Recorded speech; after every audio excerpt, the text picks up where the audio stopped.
अक्कलकुवा इथे एका मदरशा जामिया इस्लामिया इन्स्टिट्यूटमध्ये सरकारनं कारवाई केली। या मदरशावर झालेल्या कारवाईत यमन देशातले नागरिक सापडले असून तो मदरशात बेकायदेशीर राहत असल्याचा आरोप नितेश राणे यांनी केला। मदरशातले काही फोटो नितेश राणेंनी दाखवत गृह खात्यानं सखोल चौकशी करण्याची मागणी केली। मदरशात चुकीच्या लोकांना शिकवलं जातं आणि त्यांना देशविरोधी कारवाईसाठी वापरलं जात असल्याचा आरोप देखील राणेंनी केला।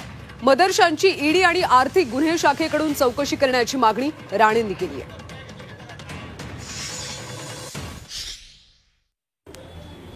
त्यांनी अक्कलकुवा नंदुरबारमध्ये 10 फेब्रुवारी 2025 ला केलेली आहे।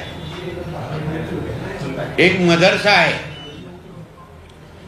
जामिया इस्लामिया इशातुल उलूम इन्स्टिट्यूट अक्कलकुवा नंदुरबार। आता हे पूर्ण नाव एकाच मदरसाचं आहे, तर तुम्हाला वाटेल 4-5 आहे।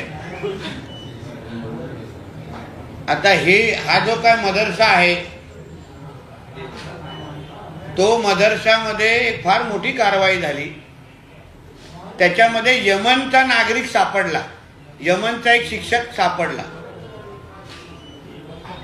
आणि ही मदरसा बेकायदेशीर पद्धतीने सुरू आहे। या नंदुरबारमध्ये असलेल्या मदरसाच्या निमित्ताने मला राज्यामध्ये असलेल्या मदरसांवर प्रश्न उपस्थित करायचा आहे की हे नेमक्या शिक्षण संस्था आहेत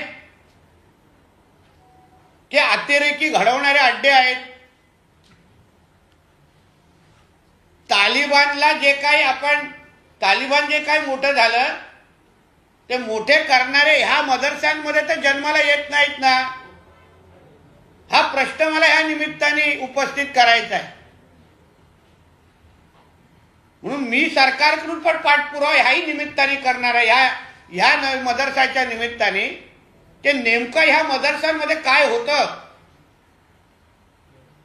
ह्याची पण आता चौकशी करण्याचा पाठपुरावा मी स्वतः सरकारकडे करणार आहे। मदरशांच्या अनुदानाबाबत सुद्धा सातत्याने प्रश्न उपस्थित केले जातात, या संदर्भात सुद्धा तुम्ही काय पाठपुरावा करणार? आता त्याची सगळ्याची चौकशी व्हावी माझं म्हणणं आहे।